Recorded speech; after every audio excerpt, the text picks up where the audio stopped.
Les amis, un homme de Dieu est tombé. Il a chuté, il a fauté. Mais ensuite, il a pleuré.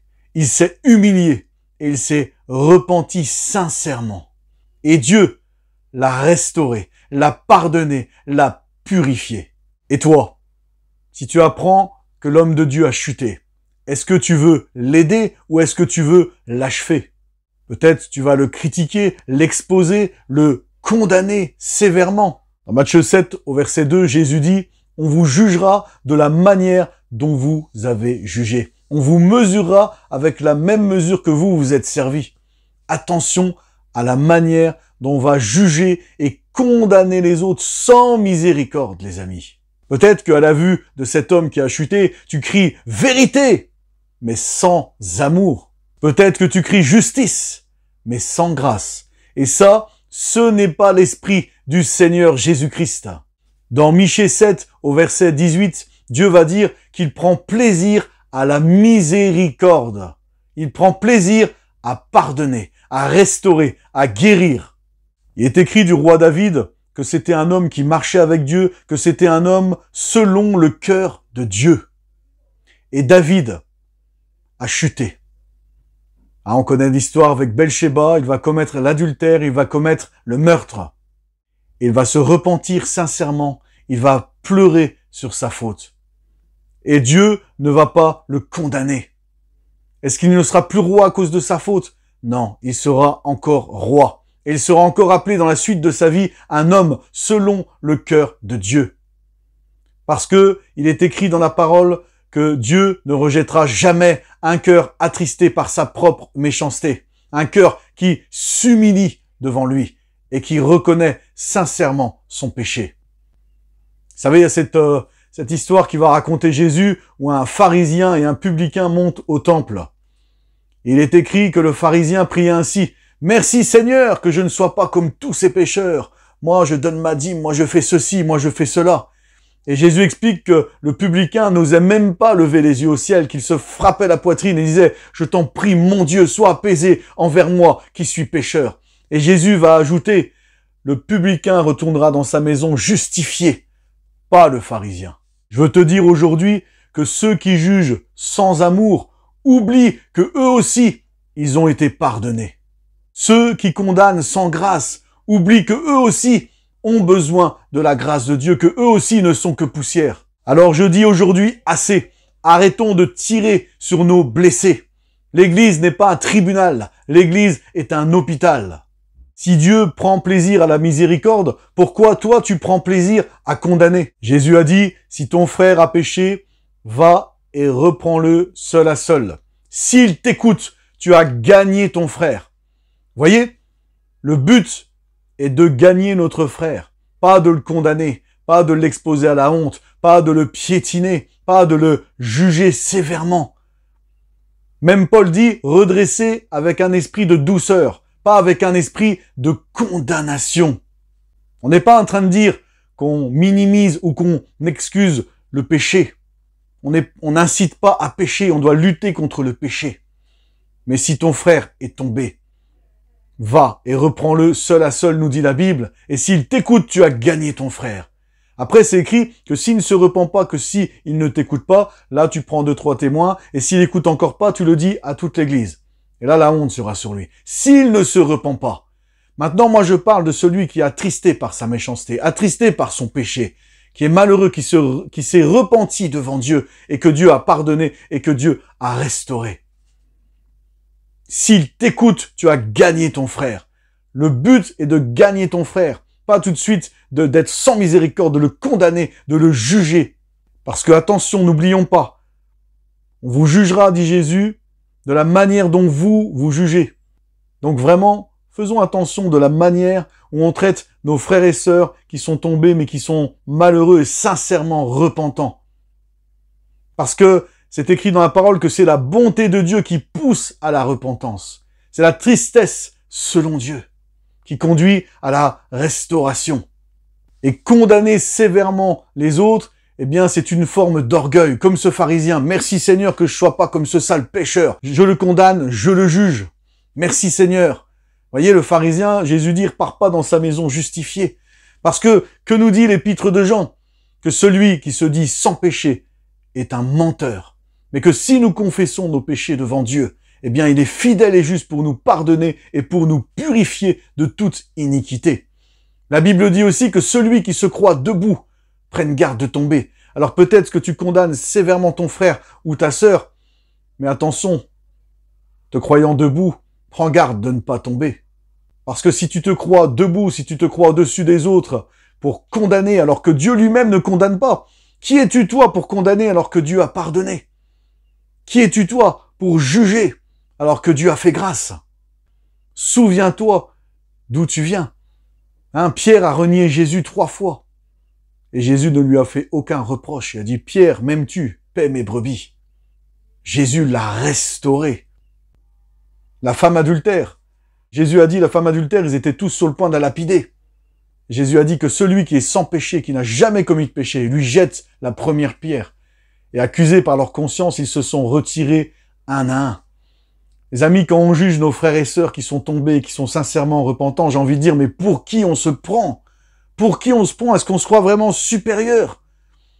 La Bible dit qu'il n'y a pas un seul homme ou une seule femme qui n'avait pas besoin de la grâce de Dieu. Tous sont pécheurs. N'oublie pas d'où tu viens. À la place de condamner et de juger sévèrement les autres et de te croire parfait et au-dessus des autres. Là, je parle vraiment aux personnes qui condamnent et qui jugent facilement, sans miséricorde, sans amour. Peut-être on va à l'église le dimanche matin, on lève les mains, on loue, et qu'on est assidu à l'église tous les dimanches matins, mais que on va juger directement et condamner notre frère ou notre sœur, et on va manquer d'amour. Et la Bible dit que sans l'amour, nous ne sommes rien. Dans l'épître de Pierre, il est écrit, mais ayez les uns pour les autres un amour ardent, parce que l'amour couvre une multitude de péchés.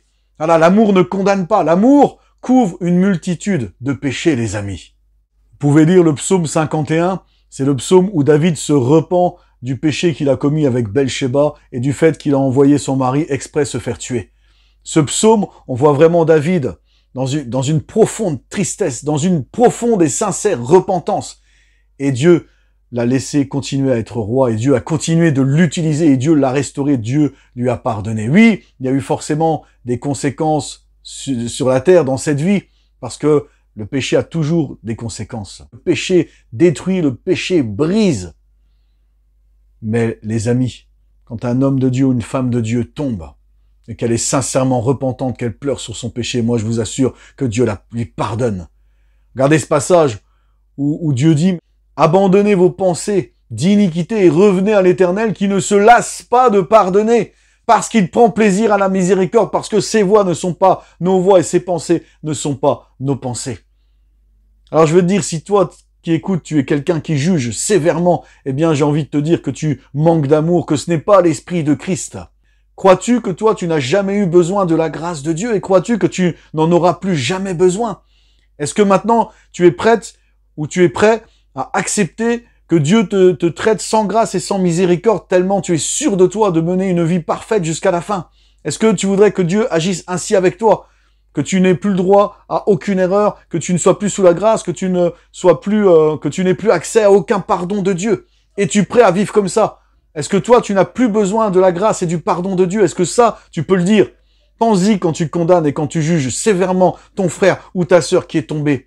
Nous avons tous des luttes dans nos vies, des luttes et des tentations différentes pour chacun. C'est pour ça que Jésus a dit, veillez et priez parce que l'esprit, oui, c'est vrai, est bien disposé, mais la chair est faible, les amis. C'est pour ça qu'on doit veiller et prier. Regardez, il s'adresse encore à des chrétiens dans Hébreux 3 au verset 13. Exhortez-vous les uns les autres chaque jour, aussi longtemps qu'on peut dire aujourd'hui, afin que vos cœurs ne s'endurcissent pas par la séduction du péché. Oui, hélas, il peut arriver qu'un homme de Dieu ou une femme de Dieu tombe. Le péché n'épargne personne. Roi ou pauvre, faible ou fort. Et hélas, par exemple, l'homme de Dieu ou la femme de Dieu qui est tombée, ça se tombe, ça a été ton ami, tu as été proche de cette personne pendant des années. Tu as vu sa sincérité, tu as vu peut-être ses larmes dans la prière, son intercession, etc. Et d'un coup, en un instant, tout s'efface. Pour toi, c'est fini, tu le juges, tu le condamnes. Tu condamnes ce que Dieu, lui, veut relever. Toi qui condamnes, qui es-tu pour condamner ce que Dieu pardonne? Toi qui juges, fais attention parce que demain c'est toi qui pourrais tomber et tu prierais de tout ton cœur avec larmes pour obtenir la grâce de Dieu. Le sang du Christ a coulé sur la croix, ce sang te purifie de tout péché. Quand tu reconnais que tu as besoin de la croix, que tu as besoin de la grâce de Dieu. Et plus on va s'imprégner de cette grâce de Dieu, moins le péché n'aura de pouvoir sur nous. Le péché n'aura plus de pouvoir sur vous, nous dit la Bible, parce que vous êtes sous la grâce et non sous la loi. Celui qui ensuite va se faire juger, c'est celui qui n'écoute pas son frère, c'est celui qui ne veut pas se repentir de son péché, c'est celui qui trouve ça normal, qui n'est pas attristé par son péché. Là, Jésus dit, comme j'ai dit tout à l'heure, appelle des témoins, il n'écoute pas, appelle l'église, il n'écoute pas, ben là, tu lui parles plus, tu adresses plus la parole, là, la honte est sur lui. S'il ne veut pas se repentir là, tu peux juger à ce moment-là. À ce moment-là, oui, la Bible t'invite à juger à ce moment-là. Ôtez le méchant du milieu de vous. Le méchant, c'est celui ou celle qui ne veut pas se repentir. Qui continue, malgré qu'on l'ait repris, qui n'écoute pas son frère ou sa sœur, qui le reprend avec un esprit de douceur et d'amour. Cette vidéo est pour ceux qui se reconnaissent et qui jugent et qui condamnent facilement les autres, qui critiquent ceux qui tombent. Je t'invite vraiment à méditer tout ce qui vient d'être dit. Et si vraiment toi tu es arrivé et que tu es parfait et que tu n'as pas besoin de la grâce de Dieu, eh bien on peut enlever de la Bible l'épître de Jean qui dit que celui qui est sans péché est un menteur, que la parole de Dieu ne demeure pas en lui. Ça veut dire qu'il est sans lutte, sans tentation. Que celui qui se croit debout prenne garde de tomber. Si tu juges sévèrement les autres, déjà tu manques d'amour et c'est de l'orgueil et c'est que toi tu es parfait et que tu es sûr de ne jamais tomber. Moi, pour ma part, je veux aider mes frères et mes sœurs.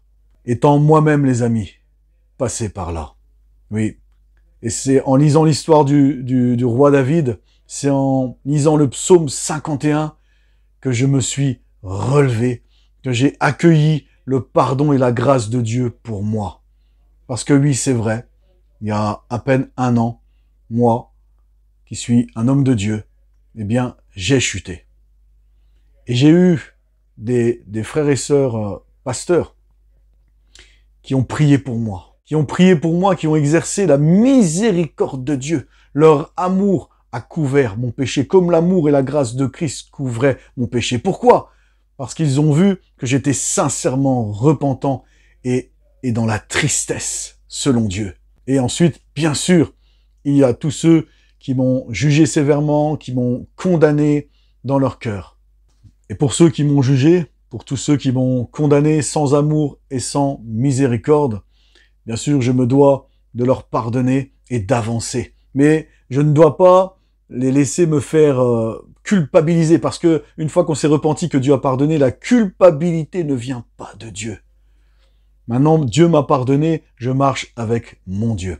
Certains ont bien sûr voulu complètement casser ma réputation, ils ont voulu me briser, mais comme le roi David le dit aussi dans les psaumes, David il dit « les gens me raillent et ils disent plus de salut pour lui ». Il s'est fait piétiner David après son péché par certains de son entourage. Lisez le psaume 51, la repentance de David. C'est touchant. C'est touchant quand on aime. C'est touchant quand on aime. Parce que Dieu, il savait quand même, ça reste un homme selon le cœur de Dieu qui a chuté parce qu'on est dans ce corps humain. Et on a une loi dans cette chair qui lutte contre la loi de notre entendement. C'est pour ça qu'on doit rester vigilant, qu'on doit tous veiller et prier. Personne ne doit se dire, moi j'ai pas besoin de veiller et prier. Non, Jésus l'a dit, veiller et prier, il l'a dit à ses apôtres, parce que la chair est faible. L'esprit, oui, est bien disposé. C'est ce que disait Paul. Oh, je veux faire le bien, mais quand je veux faire le bien, le mal est attaché à moi. Je ne fais pas le bien que je veux, je fais le mal que je ne veux pas. Si je fais ce que je ne veux pas, je reconnais par là que la loi est bonne, mais ce n'est plus moi qui le fais, c'est le péché qui habite en moi. Et au chapitre 8 de Romains, il va dire, il n'y a aucune condamnation pour ceux qui sont en Jésus-Christ, ceux qui veulent vraiment marcher par le Saint-Esprit, ceux qui vont mener la lutte. Mais la lutte, elle se mène ensemble. Dans Jacques, c'est écrit, confessez vos péchés les uns aux autres et priez les uns pour les autres. La prière du juste est d'une grande efficace. La prière fervente du juste est d'une grande efficace. Confessez vos péchés les uns aux autres. Mais personne ne le fait, les amis.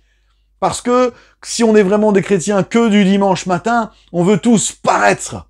On veut tous paraître et du coup, il y en a plein qui se débattent tout seuls dans leurs péchés, qui sont prisonniers, qui s'en sortent pas parce qu'on veut plus mettre ces versets en pratique comme Hébreux 3.13. Exhortez-vous les uns les autres chaque jour, aussi longtemps qu'on peut dire aujourd'hui, afin que vos cœurs ne s'endurcissent pas par la séduction du péché.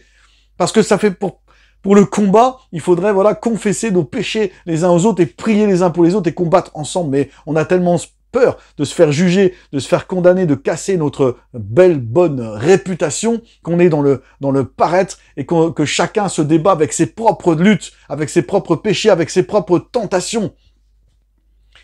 Alors il faut vraiment revenir à la parole de Dieu, mettre la parole de Dieu en pratique. À un moment, Jésus va reprocher à son peuple, les pharisiens, d'avoir condamné, d'avoir tué, lapidé des gens. Et va leur dire, allez, apprenez que je prends plaisir à la miséricorde. Dieu prend plaisir à la miséricorde. Quand tu pardonnes et quand tu ne juges pas et quand tu veux vraiment gagner ton frère, Dieu, il regarde ton cœur. Il regarde ton cœur quand tu vas critiquer ton frère qui est tombé ou ta sœur qui est tombée, quand tu vas la critiquer, quand tu vas peut-être salir sa réputation, quand tu vas la condamner, quand tu vas la juger sévèrement. Dieu regarde ton cœur. Mais Dieu voit aussi ton cœur quand tu vas être triste. Purée, mon frère, je l'aime, il a chuté, le pauvre, il est triste, il est repentant, je l'aime, je veux le gagner, je veux qu'il retombe plus jamais, je vais l'aider, je vais le relever, parce que j'aime mon frère, parce que j'aime ma sœur, parce qu'il a eu cette lutte, parce qu'il a chuté.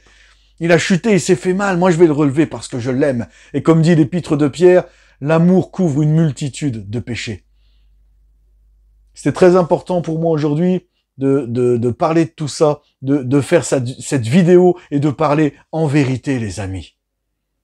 Peut-être il y en a beaucoup qui vont me condamner derrière cette vidéo, qui vont me juger. Peut-être certains ne me suivront plus. Mais moi, je ne cherche pas la faveur des hommes. Je cherche la faveur de Dieu. Dieu m'a pardonné, Dieu m'a restauré. Et je continuerai de marcher avec mon Dieu. Maintenant, les amis, je vous invite vraiment à méditer sur tout ça. C'est dans l'amour, la miséricorde qu'on doit marcher. Et je répète encore ces paroles. S'il t'écoute, tu as gagné ton frère. Dieu va regarder à ton cœur. Si ton frère a péché, va reprendre-le et tu vas gagner ton frère. Le but est de gagner ton frère, pas de le condamner, pas de le juger comme ça, sans miséricorde. Il a péché, lui c'est bon, c'est pas un homme de Dieu, c'est pas une femme de Dieu, c'est des moins que rien, ils ont péché, moi c'est fini. Non, regarde déjà s'ils sont repentants, s'ils sont tristes, s'ils ont chuté, si Dieu lui-même ne veut pas les relever. Va plutôt dans un esprit de douceur, le redresser. C'est ce qu'il nous dit Paul. Son frère a péché, redresse-le avec un esprit de douceur, pas un esprit de jugement et de condamnation. Cette parole que je vous partage aujourd'hui, c'est quelque chose qui me tient vraiment fort à cœur. Parce que par là où moi je suis passé, croyez-moi, qui je suis pour juger les autres. Et justement, ça m'a encore plus mis à cœur d'aider ceux qui tombent, mais qui sont vraiment repentants, qui veulent vraiment s'en sortir. Parce qu'on fait la différence, bien sûr, entre celui qui est tombé et qui se complaît dans la boue et qui ne veut pas s'en sortir, et celui qui est tombé dans la boue et qui a horreur d'être dans la boue, qui se sent mal, qui se sent triste. Donc je le dis, qui je suis moi pour juger les autres, ça m'a donné encore plus de compassion pour les autres justement. Ça m'a donné envie de relever et d'aider ceux qui ont des luttes, ceux qui sont tombés et qui sont dans une repentance sincère et dans une tristesse selon Dieu. Du coup, moi j'ai envie encore plus de les aider, de ne pas les condamner, de ne pas les juger sévèrement, parce que je suis bien content que Dieu ne m'ait pas jugé sévèrement, que Dieu ne m'ait pas condamné. Je te rappelle, aujourd'hui, là je parlais beaucoup à ceux qui jugent et qui condamnent. Là je vais parler à celui ou celle qui est tombé. Jésus a dit à la femme adultère, et je t'ordonne ces paroles, « Je ne te condamne pas moi non plus. Va et ne pêche plus. » Dieu prend plaisir à la miséricorde. Dieu prend plaisir quand tu pardonnes et quand tu veux aider et non condamner. Et rappelle-toi que toi aussi, un jour, si tu me dis que tu n'as jamais eu besoin du pardon de Dieu, eh bien, je te le dis, tu es un menteur. C'est l'épître de Jean qui nous le dit. Il faut parler vrai, les amis. Il faut arrêter d'être dans le paraître. Il faut être vraiment tout ce qu'on est. C'est comme ça qu'on va s'en sortir tous ensemble. C'est en parlant en vérité, confesser vos péchés les uns aux autres, prier les uns pour les autres. C'est en confessant nos faiblesses, en confessant nos luttes, en s'aidant les uns les autres, qu'on va s'en sortir, pas en se condamnant et en jugeant les uns les autres. Vraiment, je t'invite vraiment à méditer sur tout ça. Sois béni mon frère et sois béni ma sœur.